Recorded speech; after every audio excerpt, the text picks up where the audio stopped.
Hey, it's your host here, Eric Dwinnells, and I'm giving you a special pre-show heads up.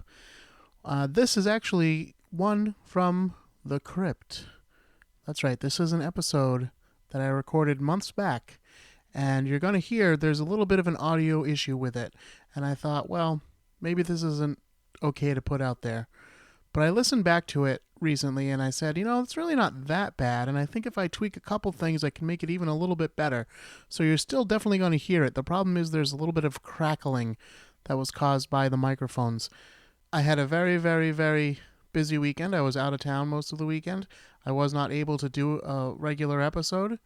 So I said, well, wait a minute. Let me go back and visit this episode that we did about cults. Tom Cole. So I think it's pretty good. I'm going to say, if this is the first time you're ever listening to the show, maybe don't make this the first episode you listen to. It's good. The content is good. But I don't want you to think like, oh, this is really poor audio quality and I don't want to listen to this. The audio quality is maybe not the best it's ever been, but it's still listenable and I think you guys will enjoy it. So come back and listen to this episode, but maybe not the first one you ever listened to. Please don't forget to check out the website, spookyas.com or spookyasshit.com. They both take you to the same place. That's the show's blog page. You can listen to other episodes, all the other episodes. You can also find our social media links.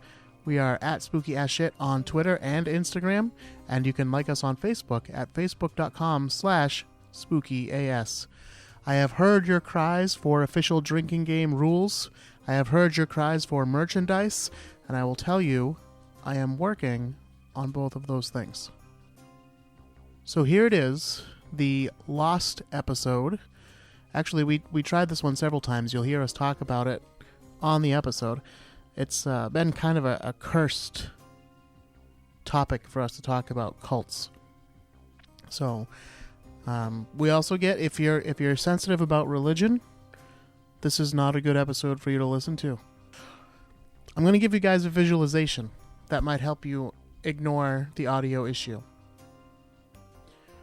Imagine that it's later in the evening, we're sitting around a campfire, and we're talking about cults together. And the crackling that you hear is just the crackling of the campfire. Try listening with that visualization in your head, and I think you will find this to be a pretty good episode. Welcome to Spooky Ass Shit. I am your host, Eric Dwinnells, and with me tonight, once again, Tom Cole. Hey Eric, how's it going? I'm good. Now, Tom, of course, tonight we're going to talk about cult brainwashing, essentially, how they get new members, that kind of stuff. Cults. Oh yeah. It's kind of our first in a series that we might be doing about cults. I'm excited. I'm really excited. And we're not going to talk about any one specific cult or anything. We're just going to, although we might mention some, we're just going to kind of give an overview of to how they normally work. Yeah, like how they recruit people and, how they get people in, how they suck people in and really get people thinking the way that they're thinking. That's right. Now, of course, I mentioned this on the show. I don't know if you listen regularly, but yeah, when we tried to record this episode before. We sure did. And through no fault of Tom's, it was all my fault. My notes were a little scattered, and I didn't have it. I just knew we could do a better job. Yeah, there was definitely a lot of information in that first episode. There was too much. There's a lot of information in this one too, but that was a bit of a dense episode. Yeah. Well, even this one, we might have to do a two-parter. We'll see. But it's a little more. I laid it out in a way that I won't be like fumbling and then trying to basically restart the programming in my brain to say the words that I want to say in a clever way. And like you were saying, this may be the first in a series. So everyone out there listening, consider this, like a taster. Like this is like the amuse-bouche. The fuck is that? You amuse your mouth. When you go to a fancy restaurant, the chef, he'll just bring something out to you didn't order. It's supposed to wake up your palate. Uh-huh. So this is going to wake up your palate to cults. They don't serve that at Bennigan's. Oh, you got to start going to Denny's then. Yeah. So again, Tom, I just want to apologize to the audience, but more importantly, I want to apologize to you, for feeling like, we could do that show better. And I know Tom is such a nice guy. He's going to say, no, don't worry about it. If you thought that was the right call, then I'm sure it was, and we can do a better job. Tom's like that. He'll say that. Tom is hysterically funny, as we know, and he's going to bring so much to the show. And I didn't want to present myself doing anything less than that. So that's why we didn't do that episode. Yeah, it happens. I'd rather your audience listen to all very good episodes than have a stinker in there. Yeah. Well, here's the thing, Tom. What I just said right there, I was manipulating you. Oh, you motherfucker! Your son, I can see Step it in your one. eyes. There was something weird about you. Step one. I mean, most of that stuff is like based on truth. Yeah. Hysterically funny. I mean, I when you said hysterically funny, I'm like, wow, Eric's real generous today. I'll tell you. You know what was funny? I was watching your feet as I was talking, and you were kind of like bouncing your feet around, shaking your feet. Yeah. And then when I said Tom's hysterically funny, he just stopped, dead. Oh, and I was like, oh, he feels pressure now. Oh my God, yeah, that is a lot of Neither pressure. one of us, I would say, are Jeez, hysterically funny. No. We are God, mildly amusing at best. Like I'm like maybe I'll get a chuckle out of you funny. Like you'll scoff. Yeah. Or chortle. Do you ever use that word, chortle? I've heard it. Yeah. But Yeah. oh man, calling me hysterically funny, that's a boner killer. Well, again, neither one of us. No. We want to set the bar lower. We are mildly amusing. Yeah, mildly, that's a nice way to put it. Yeah. This is a mildly amusing Yeah. podcast for your listening pleasure. We'll play the numbers game. We'll say a lot of things, and maybe one of these things will make you chuckle. Yeah. But so that is straight out of Dale Carnegie's book, How to Win Friends and Influence People. Yeah. And it says one of the things to do is that you apologize profusely and praise lavishly. And if you make a mistake, you're the first to admit it. That's one of the steps in how to And you nailed it. You had win me. friends and influence people. You had me. Yeah. Did you hear that? Tom was ready to go on about how great the show is, and he didn't want to put anything out that wasn't superior. Exactly. And That superior's in quotations, by the way. I came into the show today thinking this show is garbage. And you know what? You turned me. I'm brainwashed. I think this is a high quality show now. It's going to be a good show. Because what I'm going to do is, basically, we're not doing this so that people can start their own cults. Yeah, we don't advise that. But if you follow the steps, you kind of can start your own cult. Yeah. So, I've told you before about I want to start a cult. We don't have to get into it. Maybe later on we will. You want to start a cult? Yeah. But see, the cults that were, like, when I think of cults, I think of the Manson family. Right. Because that was a case that yeah, I've been into cults for a long definitely time. have a kind of a... And like Heaven's Gate. They definitely have a stigma attached to them. Well, it seems like there's a point where everything's like kind of groovy, depending on what you're into. Yep. And then it goes off the rails eventually. There's certainly a tipping point Yeah. at some point. I want to start a more, like, benign cult. Yeah? Yeah. What would be your mission? Well, I'll get into all that later Okay, on. all right. We don't want to blow it all We'll right see now. if there's time. If there's time at the end of the show, I will tell you about the occult.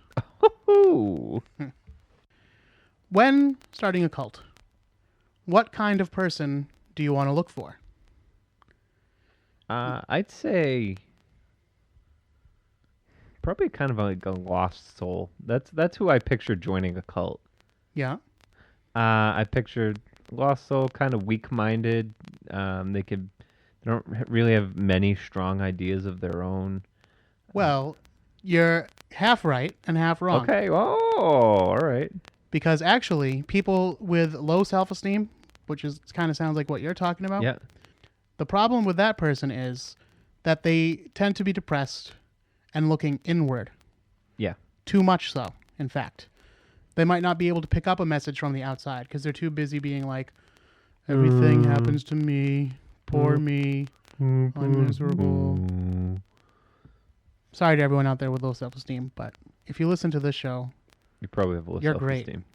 no. God damn it, sorry. Tom. Oh, yeah. God, you need to brainwash me more. Oh, brother. Don't take Tom seriously. Remember, he's hysterically funny. Still. So you don't want someone with too low self-esteem because chances are they're not going to be able to pick up your message. However, you also don't want someone with super high self-esteem Yeah, I figured. because they're not going to give a fuck what you have to say. Yeah. They're going to be like, I don't need whatever bullshit you're selling because I'm super groovy on my own. Yeah, I don't need your validation. Right. Yeah, I got my shit on lock. That's a phrase that kids use. I've said groovy at least 2 or 3 times already. Yeah. So I'm super hip. Yeah. And I just said hip. Yeah. Yeah. Eric has got his whole life. Yeah. So you want someone kind of in that sweet middle spot Okay. of self-esteem. So it's kind of surprising. You actually don't want the dregs of society. Right. So you don't want them feeling too great about themselves, but you don't want them feeling too poorly about themselves. And I think as we go into a lot of the things that cults begin with, you'll see that it actually appeals to like the middle class America. Interesting. Because there's a lot of things. So one of the things you want to do when you're starting a cult is you can start with an invitation to a non-threatening event. Yeah. This could be a prayer group. It could be a meditation seminar. It could be a leadership intensive, or it could be like some kind of self-help, Right. Experience. Right. So you just at that point, you're just trying to kind of cast a very wide net and have some sort of event that would attract a lot of different types of people. Yeah. Well, for example, if you're offering, a free meditation seminar, Right. there's a lot of people that would go for that kind Right. of thing, and you're not stating, oh, this is run by the cult of whatever, Eric. So when you do that, you want to be very careful to not state what the group actually is. Mm-hmm. So you're not going to say, obviously, you're going to avoid the word cult. Yeah, you don't lead with cult. Right. But you see this a lot. You see this in, let's just say, Scientology. They claim to not be a cult.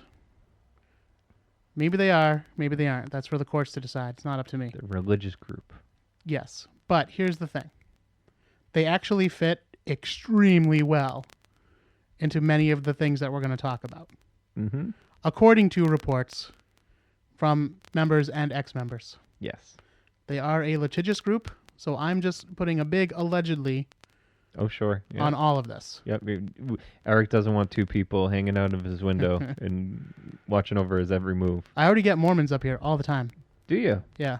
Yeah. I'm going to invite them in sometime and just say, hey, grab a mic. Oh, absolutely. Yeah. There's plenty of stuff in Mormonism you could talk about. Yeah. Be like, what the fuck is up? What's the deal with Moroni? Could you tell me about your personal heaven planet? Yeah. And golden plates? He was able to read them twice? Anyway, so it's not for us to say these things are cults or whatever. We're not picking on Scientology. We're not picking on Mormonism. Yeah, nothing's wrong. It's. I'm even going to talk about Christianity in general because there's a lot of things just in Christianity that absolutely fit a cult. Yeah. But again, don't think I'm just using these as examples. I'm not picking on any one of these things. Right. Once you get people into your seminar Mm-hmm. or intensive or retreat or whatever it is that you're going to bring them into, you want to dangle the prize in front of them. All right. Now, the prize is, we're using it as a catch-all term. Sure. The prize is the thing that the group or the leader is going to be able to give this new prospect. So it would be like, you will be able to find enlightenment. Correct. That could be a prize. Yeah. Okay. It could be any number of things. It could be magical powers. Right. It could be some kind of special, self-enlightenment or improvement. Get you to the next world or life or whatever. For example, in the Manson family, mm-hmm. it was the promise that, there was a big war coming, but you would survive and you would be one of the rulers of the world after the war. Right. In Scientology, they talk about going clear, right, and saving the world. Right. So you're in this elite team of people who are going to save the world.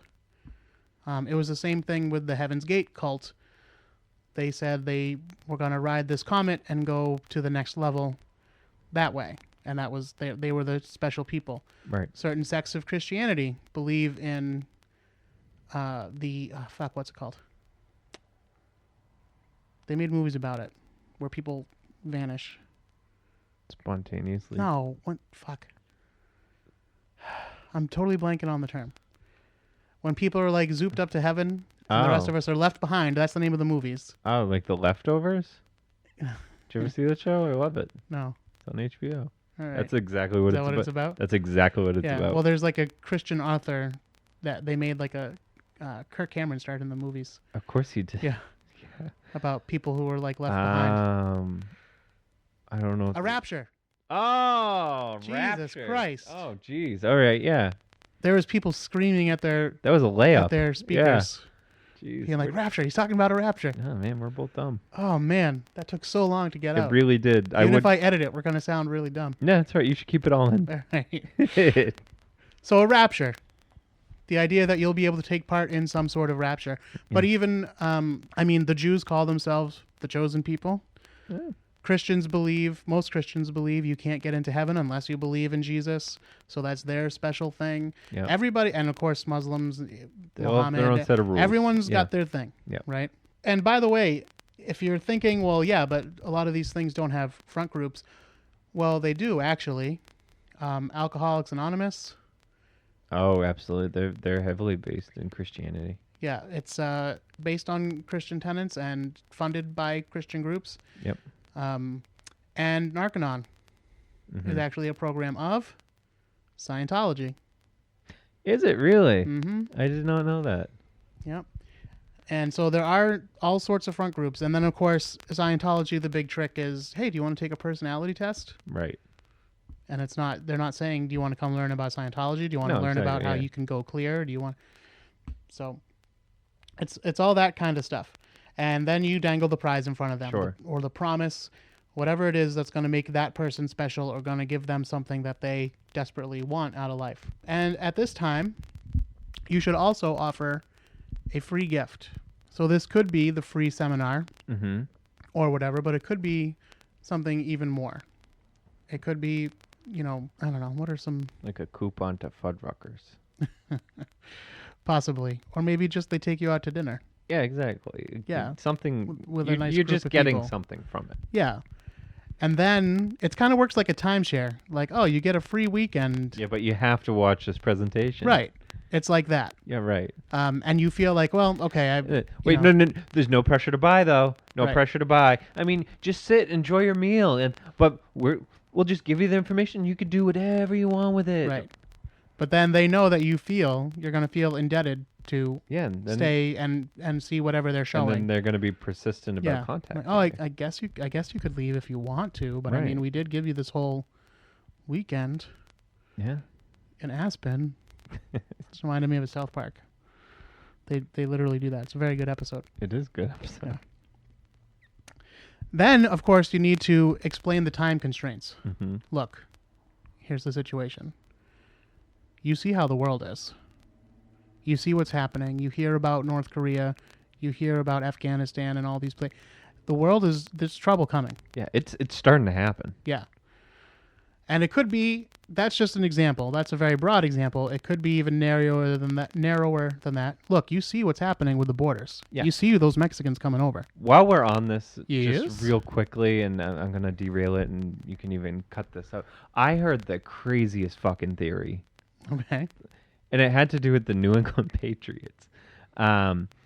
So apparently it's predicted that towards the end of the world, just what you call them, just amazing acts are going to starting to happen and more often because something the polls, I don't know, their alignment, I don't know, but they're going to happen more often. So, what were once deemed, once in a lifetime or once in a generation feats that happened are starting to happen more frequently.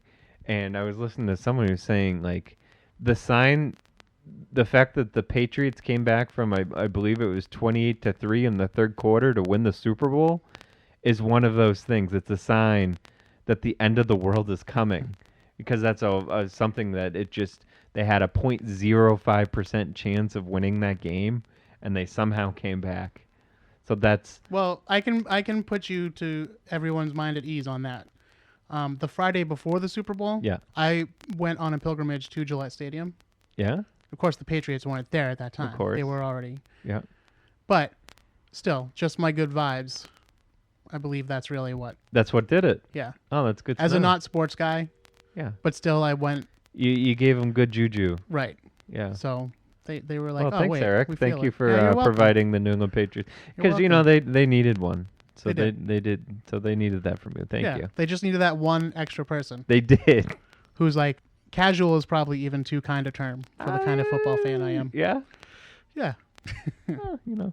I mean, if I'm going to root for any football team, it's going to be the Patriots. All right. You just lost a lot of listeners right there. That's okay. I'm just saying because I live here. If I lived somewhere else, I'd probably go for them. True. Well, that's true. Actually, you know who I used to like when I was a kid? Who? Well, there's two teams that I used to like. Pittsburgh Steelers. Yes. That's the first one. Either Dallas Cowboys or New York Giants. No, I was really hoping you'd get it. Chicago Bears. Chicago Bears. Whoa. Super Bowl shuffle. Oh, yeah, I guess, yeah. That Refrigerator you grew Perry. up- yeah, that's right then. Yeah. Yeah. So I was too young to really know, but I knew like my dad, and we'd watch like TV, and they'd be on, and I'd be like, "Oh, refrigerator." Yeah. Plus, There's he was on. There's a big fat guy dancing. Yeah, he was on. He was at WrestleMania 2. Oh, all right. William so the Refrigerator Perry. There you go. And he was also a GI Joe. So it's yeah. I mean, you like them for non-football reasons. Yes, and the Steelers, I liked the color of their uniforms. Yeah. That's all. That's how I pick my teams. You like their football costumes. Yeah. Their football costumes. Tom's referring to one of my stand-up bits. Yes. Anyway, I don't remember what we were talking about. Something about cults. Sidetracked you completely. You were talking about the gifts. Oh, like time constraints. Time constraints. Yeah. Yeah. So yeah, you can take your time thinking about what you want to do, but like this is happening now. Yes. So we need to be ready. So again, you need to act. Now's the time to do it. You know, Scientology is talking about saving the world and thetans and all that stuff. Yep. We're going to get to that later. And is the Manson family, they had Helter Skelter, which was supposed to be this race war. I will qualify. I'm super into the Manson family murders and all that. Like, you know, I'm not like I'm like a fanboy, but it's a very interesting case, and I've been interested in it since I was like a teenager, probably. Yeah. And I will qualify my statements on that as saying if you believe the prosecution's theory. Oh. Which I don't necessarily. Really? Yeah. Oh, they're guilty. Don't get me wrong about that. Oh, yeah. They're and Charlie's where he deserves to be. Yeah. But you're gonna have to do an maybe episode not about for the that. reasons. Oh, that's gonna be if you think this is an in-depth this is episode. In the series? Wait, okay. you just wait. Great. So then, when you get these people in, Yep. and you've explained the urgency, Yep. and they're still on the hook, you don't want to keep new members together. Oh, then You want to separate and figure them. out it's crazy? Yes, that's Okay. exactly right. You don't want people to have a moment to be like, wait. What are we doing? Yeah. Wait, this is like fucked up. You want them to be in with the people who are already faithful. Yeah. And then if those people do crazy shit, it seems normal because everybody's doing it. And then Right. you're not normal because you're not doing it. Yeah, it's kind of like So in you'll join in. The theory that I don't know if you ever saw this experiment, but a person enters a crowded elevator, and then everyone in the elevator is facing the wrong direction. So then the person who entered the elevator, the test subject, will most of the time turn in the wrong direction because everyone else is doing it. Yeah. But see, that even is a little bit explainable because otherwise you have your back towards all those people that are facing the wrong direction, and you're like, maybe these people are like cray cray, and you know. But I've seen a similar experiment. Yeah. Where they had people in a waiting room, mm-hmm. and everyone was like a setup except for one person, and they'd ring a bell, and everyone would stand. Ah. And then they'd ring it again, and they'd sit. Yeah. And like by the third time, almost everybody stood up. There's only like one person that didn't. Yeah. When they ran this. Interesting. That is interesting. Yeah, and like even when the people who were standing up, when they left the room, like if they like phased them out eventually, so that it was only people that were new. Right. Like the one girl, like she still stood up. And really? like the another plant who wasn't standing up had walked in. He was like, "Why are you standing up?" And she's like, "I don't know. I don't know. We all were before." Yeah, so it's along the same lines. Yeah. So then the next phase is what they call love bombing. Oh. This is when the faithful will go to the new member and be like, "Tom, you're so cool. I can't believe like you just started coming here. It seems like we've known each other forever, and like you're so witty and hysterically funny and just So they just like really butter you up. Yeah. And it's like, you have really interesting things to say. I'd really like to hear your thoughts on life and everything. Like, you're just, man, like, it's so refreshing to have you around. And you really seem to be like with the program. You really seem to get it. Right. Yeah. You're really going to go far here. So that's love bombing. And of course, it can get even more intense. Okay. Because I meant to write down the name of the cult and I totally forgot. But there's documentaries about it and everything. You can Google search it. Google search flirty fishing. Ah. This was a cult that literally would love bomb. Yeah. They'd send women out and be like, hey, come back and you can like fuck me. Yeah. And of course, the Manson family did this as well. Oh, sure. Yeah. That seems like a very effective method. Yeah. And so the love bombing oftentimes leads to the next step, which is information gathering. Okay. This is when you're going to press the new person for intimate details about their life. You're doing this seemingly because you're so interested in this new person. Mm-hmm. But the real reason is that you're digging up dirt on them that you're going to use later on. You'll find that later on down the line. But you're also looking for weak spots and things that you can exploit. And a lot of times you can sort of pick up on this based on what your front group was. Okay. So say you're having a leadership seminar. Right. You know that person feels that their leadership abilities could be stronger. Right. Or, if it's a self-help thing, you know that there's some piece of their life that they're struggling with. Right. So then you just got to find out what it is, and then you can use that later on to attack the person, make them feel guilty, all sorts of things we'll get to later on.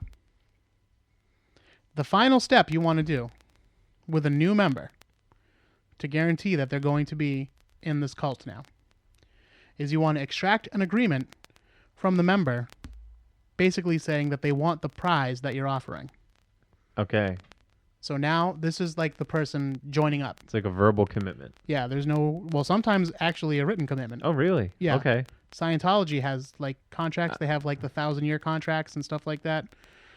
Those aren't for new members. That's when you join the Sea Org and it's a whole thing. Yeah. But that it's essentially that kind of thing. Like, and like you said, it's not necessarily a formal contract, but sometimes it is. But it's more like, well, you're going to hang around here. These are the rules you're going to follow. But in return, what you get is you get this, you get free experience. You get love. You know, whatever it is you get. Now, in order to keep your new members, because this group basically has layers to it, and the outermost layer is very benign and very friendly most of the time. Personality test? Yeah, sure, I'll do that. What's wrong with that? Yeah. Oh, you want me to go to a seminar about how I might be able to improve a little bit of my life? Okay, sure, no problem. But you haven't really said anything like crazy yet. And you've also only been nice to these people. Right. In fact, in the Manson family, there's a quote from one of the family members saying, these were the nicest group of people you could ever meet. And that probably was true on the surface. But once the new member's been in a little while, things turn a bit. The ugly side, Yeah. First of all, you want to control the new member's behavior. You want to either grant or withhold love and affection. This will be a way of shaping their behavior. So you're going to acknowledge what is good, and you're going to directly attack what is bad, or at least withhold recognition from it. It's like what you do with a puppy. Yeah. It's exactly what you do with a puppy. Yeah. But of course, a cult's definition of good and bad behavior, which we'll get to later, is very different than, your puppies. Sure. Or how you deal with a person who might have behavioral disorders. You also want to keep the new members on a rigid schedule. Don't give them time for a lot of thinking. Yeah, that's when you get in trouble. Right. Also, the reason you want to do this, you want to keep them active and you want to give them little sleep. And you want to give them a diet that has very little protein in it. So you're you're weakening. A lot of cults, you will notice, are vegetarian. Yeah. And they'll tell you it's because they love animals and they don't want to cause more suffering in the world. Maybe, maybe not. But another side effect of that is if you're not getting enough protein, and I know that you can get protein from non-animal sources, don't get me wrong. Yeah. But most people, that is how they get their protein. And when you suddenly cut them off from that and aren't offering healthful options otherwise, that is going to create a weaker, malnourished person. So you have little sleep and little nourishment. You're basically trying to create almost a zombie. Sure, yeah. Because you are trying to gain full control over this person. Oh, absolutely. Those are only the first steps. And they're going to listen. There's more. The thoughts allowed in the group are based only on the teachings of the group. There is no room for thinking outside the box or listening to alternative views. Charlie Manson used to say, thinking is stinking. Clever. Yeah, so witty.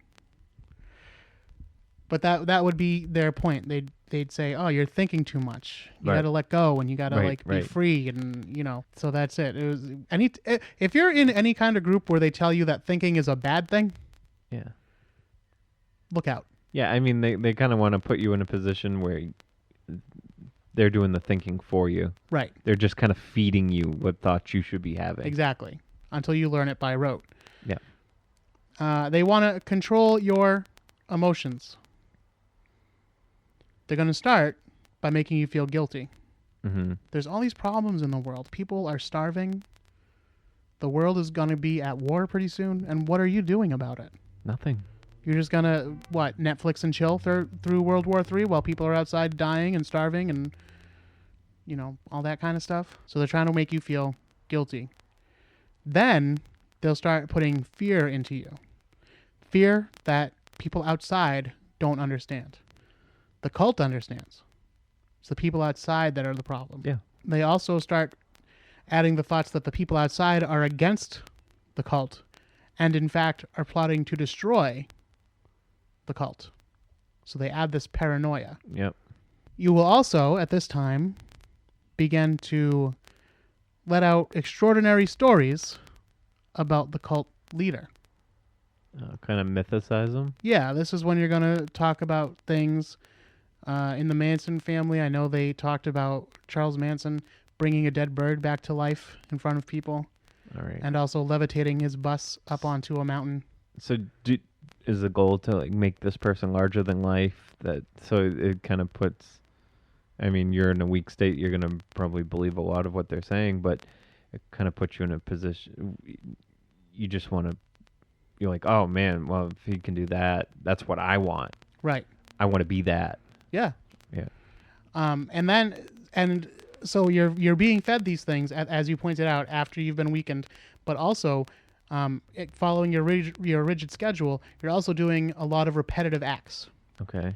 Now these are rituals that are designed to stop you from your free thinking. Mm-hmm. So that's why they have to be something that stimulates the brain without over stimulating it. So it's a repetitive act, but it's still something you need to concentrate on. Sure. So that you can't have free thought. This can include dancing, singing, chanting, or even, and you might be familiar with this through your improv days, the mirror game.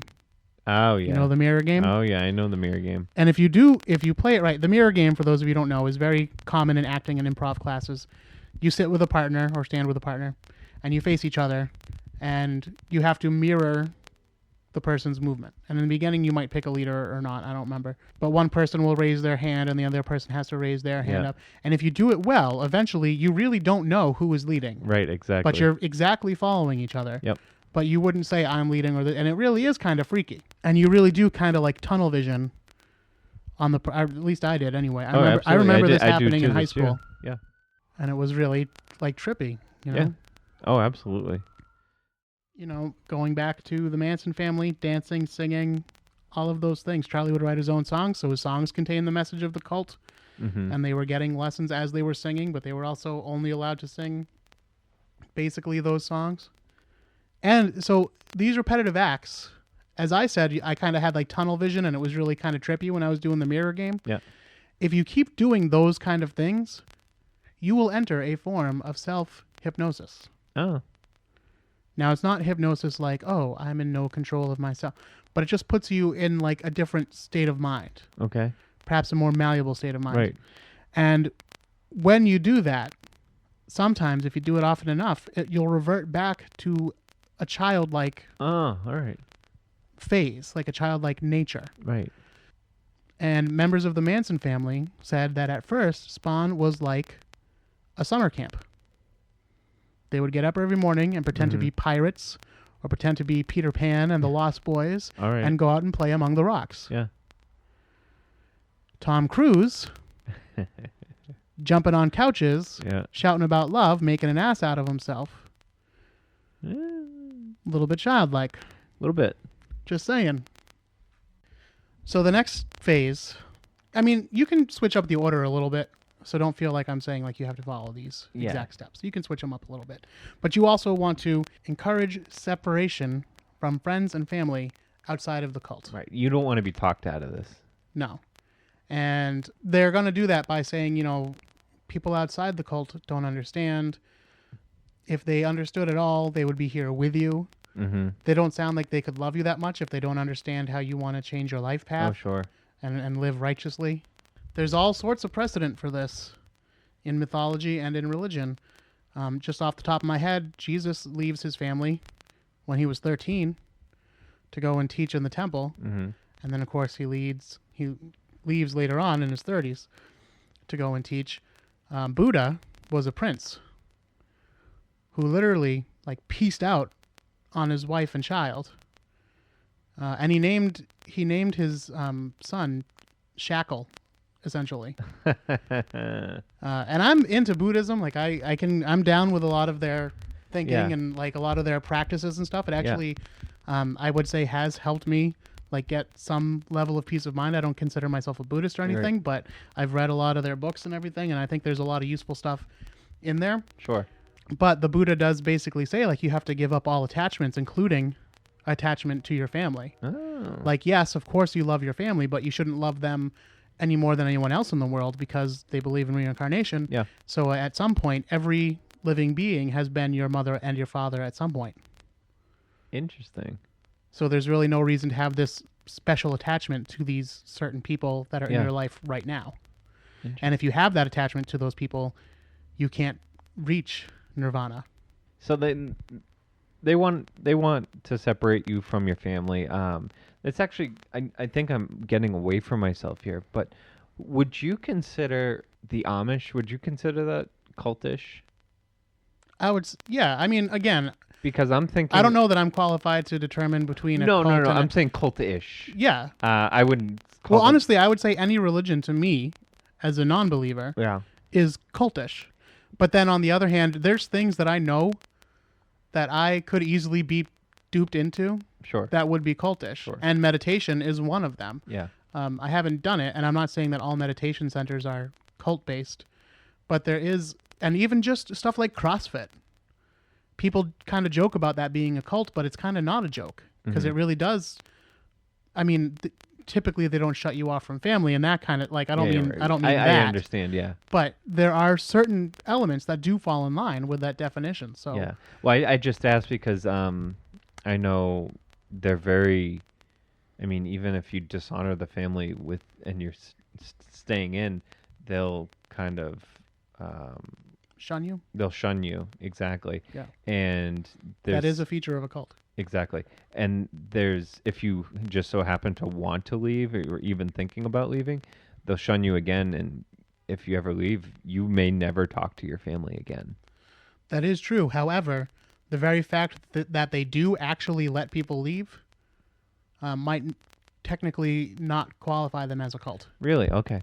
Because I think that's one of the criteria that the official distributors of what's a cult and what's not have, is that if you actually leave, even if you're not allowed to speak to other members anymore, you're technically allowed to leave. Yeah. So it's not a cult. Oh, okay. I could be making that up, but I think that's one of the official things that I've heard. The cult is also going to be, in the next step, presented as an elite group. So this is a special group. We talked about this a little bit earlier. This is the chosen people. Mm. You, for whatever reason, you're going to be given special powers or special treatment, or you're going to find special answers that nobody else will have access to. Mm-hmm.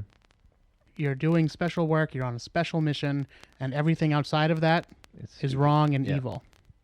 You also want to encourage the group mentality. So this is an elite group, and the reason it's an elite group is because we all feel the same way. We all know the same things. We're all striving towards the same goal. So if we're not feeling the same way, not saying the same things, not striving towards the same goal, that's a problem. Right. And if you have that problem with somebody, if someone starts questioning the group or perhaps acting in a way that the group doesn't care for, this is when you're going to use that information that you gathered earlier. You're going to use it to exploit their vulnerability. And you're going to put them on the hot seat. Sure. Which is actually something that many cults will do, the hot seat, where they'll call you out in front of the group and say, oh, Tom the other day said he wasn't sure if the leader was right. But before Tom came here, he told me that when he used to go to church, he used to take money out of the church till every week as they passed it around. Mm. So I don't know. Do you think we can trust Tom? And the whole group will say no.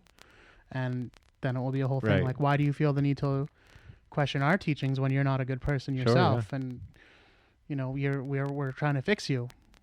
And in fact, the next step actually goes right into that because they want you to get rid of the idea of self. This was something the Manson family was super into. The idea of an individual self is not correct. It's also vain and foolish. But again, a lot of the world's religions, especially the Eastern Right. religions, will tell you, well, the idea of an individual is kind of silly. Like that your thoughts and everything, that doesn't make who you are. That's just the experience you're having right now. Oh, okay. But the being that you are is as old as time and will live forever. Okay. So you need to decide how to work with it. Yeah. But we have answers that you obviously don't have yet. So all these things go in together in pointing out a person's flaws. Right. If you disagree with the cult teachings, that is a flaw in you, Absolutely. That not doesn't, the cult. It doesn't reflect the cult. If you already had the answers, You wouldn't be there. you'd already have the prize. So to get the prize, you have to be taught new questions, not just answers. You need to be taught new questions and answers, and this will make you uncomfortable. So why are you uncomfortable? What are you resisting with your complaints? So you're not making these complaints because there's something wrong with the cult. Right. You're making these complaints because there's something you're not willing to let go of. Right. So what is it? Maybe it's any of these things that you've brought up in the past. Maybe it's the trip that your dad laid on you. And you're living in that Sure. reality, but that's not your reality. Right. Exactly. See, I'm converting Tom right now. I'm on board. Negative thoughts or doubts about the group are a problem with you, your sinful nature, or society, or your ego, or something like that. You're just not catching on. You're just not understanding what our true mission, what we're all about.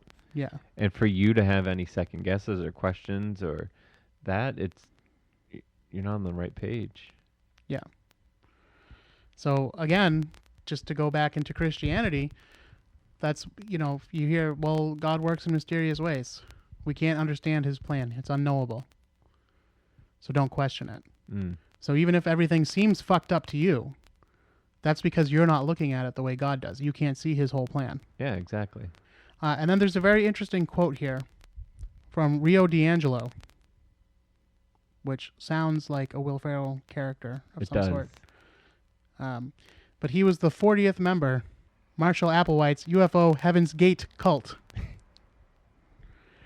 He left the cult shortly before they all committed suicide. Right. But he was so the cult had an individual needs department. Mm-hmm. That's in quotations. And the individual needs department would process requests for basic supplies for members of the cult. So things like toilet paper, deodorant, razor blades, that kind of thing. So when he was asked about it, this is D'Angelo's response. And I think you'll find it very interesting and very telling. If I were to write a note for individual needs, for deodorant, for example, or a toothbrush or something, I would say that, well, I may be wrong, but it seems my deodorant may be running out. That's how he would write the note. Yeah. So the quote continues. Now, the reason for this is because we have been taught to not be so confident that what we're saying is true. For example, there may be some possibility that my deodorant isn't running out, and I may have the wrong deodorant. All right. So he's asking new questions, so seeking new answers, and his self-esteem has been lowered so much, right. he can't even trust his own thoughts. Right. So it's kind of questioning the reality. Yeah. And wondering if you're dumb for even right for seeing even that having something that thought in the there. first place. Yeah. And the way that he had to write the note, like, I could be wrong, but yeah, I think my deodorant is running low. Just to get more deodorant. That's amazing. After all of this, hopefully your new member will have a breakdown. Now, in the breakdown, this seems like a bad thing because they're freaking out and they're talking about bad visions or stuff that they've had. But you're going to turn this as a rebirth. Mm-hmm. And there is birth pains here, just as there were when the person was born.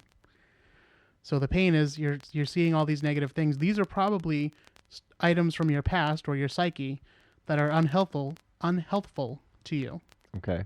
And they're, the demons or the poison or whatever working their way out of your body. So you frame it as like, yes, it sucks while it's happening, but this is actually a really good thing. It's good for me in the long run. Right. Using that, you're going to help this person rewrite their past. All right. Even if they grew up in a nice home, middle-class family, everything was fine, used to play, baseball in the backyard with my brothers and sisters. Mm-hmm. Mom and dad were married, everything was great, went to school. But you could reframe it. So even something like that, I was living a lie. I thought that was all I wanted from life, but I didn't realize there was so much more available. And I was just living like a sheep and taking what I was given. And living, I thought I'd go to college. I thought I'd get a job in the factory and eventually become the foreman. And then I'd retire and get a gold watch and watch my grandkids grow up. But that wasn't, I was meant for so much more than that. So even a nice upbringing can be turned. But of course, it could also be that, bad things happened out of your own ignorance or because you were living in a falsehood. So if you were a criminal, if you were a bank robber or something like that, or you used to do drugs, that wasn't necessarily your fault, although you might have been weak-willed, but really it was about, the world you were living in. Yeah, there's a lot of ways to twist the realities. Yeah. To kind of get everyone to the same point. And the different cults will have different ways of doing it, some friendlier than others. Right. You also, at this time, you're going to claim your authority. So this could be some sort of religious text that you're following. It could be some scientific breakthrough that you're claiming or contact. Or it could be some kind of amazing revealed information. Oh. So that would be like the Mormons. Sure, yeah. Or Scientology. Even the Manson family, I get. The revealed information is pretty common. Pretty big deal. You want to control any information coming into the cult. You want to block out outside news sources. You want only cult-approved music, books, TV, news outlets, etc. Maybe harder in these days. Back in the early days, that's no problem. Pretty easy. But even today, Scientologists aren't allowed to Google Scientology. They're only allowed to read like Scientologist websites, but it's actually like a crime against the church. If you read another type of website. Allegedly. You also want spies. You want to encourage members to spy and report on each other. You want to reward the spy and punish the infractor. Yeah. It keeps everyone in line. Keeps everyone in line. Everyone and feel like they're being washed. If they think that it will please the leader and give them some praise. Yep. Instead of being on the wrathful end, that's what you're going to do. We've seen that time and time again in history. It's better to be the accuser than the accusee. Right. They're also going to demonize outsiders. We talked about that a little bit before, but you want an us versus them mentality. Sure. You want them to feel that there is some sort of persecution happening. It's not that people don't understand or it's not that we're not serious enough to be taken seriously, or that our ideas are crazy. It's that they know that we have the real answers. Oh, sure. Yeah, right. Or these are sinful people. Yeah. Or so anything outside is evil. You see this a lot in many religions and cults, of course. Some people say the difference between religion and a cult is just how much time has passed since it was formed. I've heard that, yeah. Yeah. So again, don't mean to pick on anybody, but just saying. And then if there are any doubters in the organization, you want to make them feel guilty. I guess saving the world isn't that important to you. Right. And yes, it's hard. We have to make sacrifices. We're saving the world. If it was easy, everyone would be doing it. But we're the elite group. That's the whole point. Yeah. But if that's not important to you... Yeah. Now, would they, if someone was having doubts at this point, would they kind of use peer pressure? So let it be known to all the other members about this person having doubts? That's the hot seat. Yeah, the hot seat. You'd be pulled into the hot seat. Kind of go back to the hot seat. Yep. It's all kind of a circle. Like all these things, this is what will happen. If you question it, you're going to go in the hot seat. You're going to be made to feel bad about everybody. Again, it's a flaw in you, not a flaw in the cult. Right. And then you might even point that out. You might say, now who thinks that Tom has a point? Yeah. And who thinks that the book was right? Because there's an answer right here in the religious text that I made up. So you make them, once again, feel guilty. And then you want to install fear. We've already talked about the dangers from the outside, but not only that. If you don't live by the rules of the cult, you could be banished to hell. Ooh. Or evil spirits could take control of you. Or whatever. It's not just the outsiders you have to worry about. We're talking like long term. You might never reach enlightenment. You might never reach heaven. You might never reach nirvana.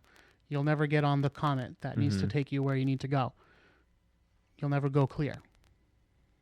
Any of those things.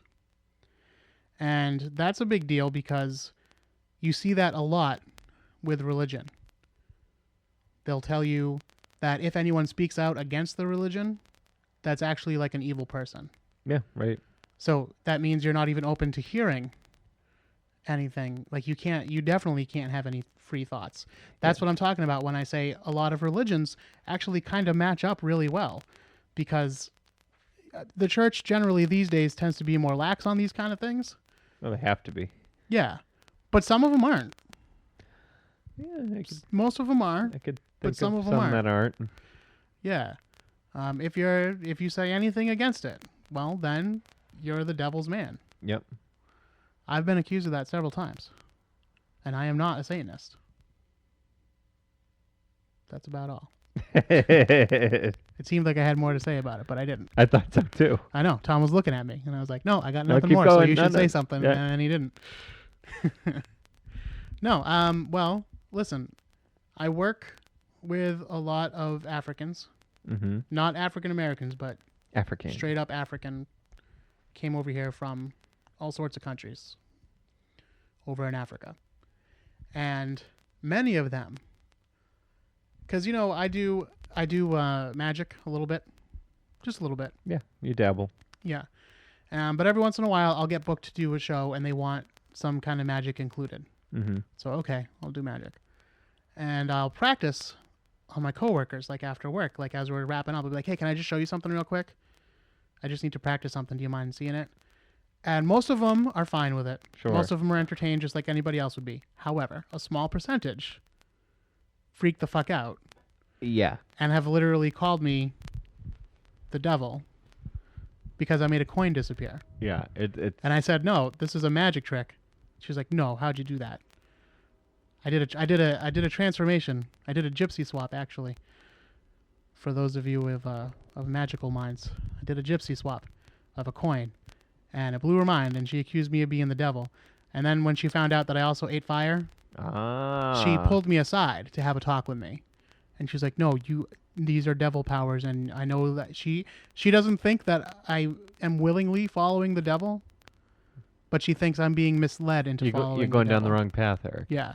So she's like, no, in my country, in my village where I grew up, there was a boy who used to jump over fire. And it seemed like he should get burned, but he never did. And he used to jump over fire all the time for, to entertain people. But then one day, his jacket caught on fire when he was jumping over, and he burned to death because the devil came and took him.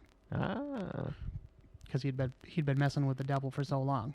He wasn't just a dummy who was jumping over fire. No, he was the devil's man. Right.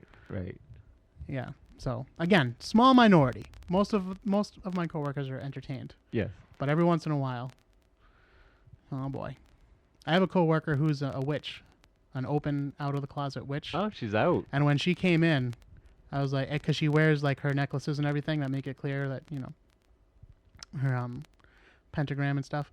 Yeah. And I was like, do you tell people? And she's like, well, I don't like bring it up, but if they ask about it, I don't lie about it. Like I wouldn't expect them to lie about their religion, like.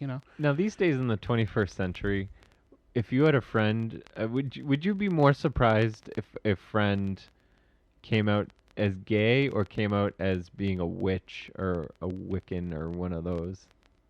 So I don't think surprise is the right term. I'm not impressed with either, I guess. I'd be more interested if they were gay, maybe. Yeah. Because I think I would have way more reaction if they were a witch or a Wiccan. Because I know. I think we run in different circles because I know plenty. So yeah. it doesn't Well, faze no, me. I know a lot of gay, lesbian, and all that. So it's just. I thought you were going to say gay witches. Because I was talking about witches. Oh my God! Imagine that. Yeah, you don't want to know where those brooms have been. Well, no, that makes no sense. Oh man. Well, no, I think because they're. We should probably stop talking. We should stop talking, and you should cut all that. Yeah. I'm done. I know at least one gay witch. Do you? Yeah. Yeah. We're not on speaking terms anymore. But you knew one gay witch. I knew one gay witch. I think I know a bisexual witch. A male. Why do you know so many witches? Look, man. I got lots of friends. All right? I've never known a single witch. Well, first of all... Not that I know of, though. First of all, theater people. I grew up as a theater person and went to college for theater and everything. So theater people tend to be individualists. Sure. And seek their own way. And some of them came into witchcraft. I also know a lot of burlesque performers. Okay. Those along the same lines. They Yeah. like things that are a little bit sexy. So Yeah. I know several satanic burlesque performers and I didn't know that was a Wiccans. genre. Yeah. And, of course, being the official witch finder of Salem, Massachusetts, real life witches would come up to me and introduce themselves. I understand that one, yeah. My brother is a pagan. He's not a witch or a wizard, but he does follow a pagan religion. Yes. And I'm sure that through his circles I have met people of... I'm sure you have. ...various stripes of... Yeah, I just don't. I don't roll in those circles. I don't know any of them. Well, I don't. I think your friends are out and proud, and I think I probably do know a few in my life. They're just not out and proud. Yeah, I'm happy for any. I think you should be who you are. Yeah, no, and out loud and proud about it. No matter what it is, are. Even if you're a neo-Nazi or something. Sure. I'd rather know that you are. Yeah, just be you. Yeah, and then I can choose to stay away from that person or whatever, or keep a close eye on that person. Well, I think we have gone through the basics of cult brainwashing. Yes. Now, there's going to be, other parts to these stories, because maybe we'll talk about specific cults. Some of them are... Right. There's some real spooky-ass shit going on in these cults. And, of course, we'll get into the Manson family. That will probably be a multi-parter for sure, because I want to really dive into it. There's a lot of information there, yeah. Yeah, there's a lot of sides that maybe people haven't heard before. We probably all know Helter Skelter. They've made 2 movies about it. One of them was pretty good. The other one, not so great. But, and he gets a lot of coverage and everything. And you hear the official story. Yeah. But I'm not so sure the official story is really what happened. So we'll get into that someday. All right. In the meantime, I invite you to check out the show's webpage, spookyas.com or spookyasshit.com. They both take you to the same place. That is the show's blog page where you can find pictures maybe from this episode. I don't know what there's really to put pictures up of, but maybe I'll find something. And videos. There are some YouTube videos that relate to this episode, so I'll post those up. And a couple websites where I gathered some information from, which you guys might be able to read more in depth about and enjoy. And you can also find links to our social media accounts. That's Spooky Ass Shit at no, sorry. That's at Spooky Ass Shit on Instagram and Twitter. And you can also like us on Facebook at facebook.com/spookyas. Do it. Very well. Anything else to say, Tom? No, I'm looking forward to learning some more about cults, listening to your podcast here. Thanks. Well, maybe you'll be on those episodes too, so you never know. Maybe. You're one of our True Blue regulars, That's right. and I appreciate it. And I'm not just trying to manipulate you. No, are you done? Are you No, done manipulating I'm me? done manipulating you to a point. So I mean, I no know. more than normal. Okay. And, again, moderately amusing. Moderately. Yep. And I think that describes the show. It was moderately amusing. I Yeah. don't think there was anything No, absolutely. hysterical. I think I've said several things that could get me in trouble Yeah. with the Church of Scientology or Wiccans or Christians or anybody else who was listening. Yeah. So that's always good. Yeah. Absolutely. You should listen to the stuff he cut out. All right, before Tom says too much smartassery. Very well, Tom. I think we've covered everything we need to cover. Yes, sir. So I will say this to everybody. Stay out of cults. And until next time, don't be afraid. Bye-bye.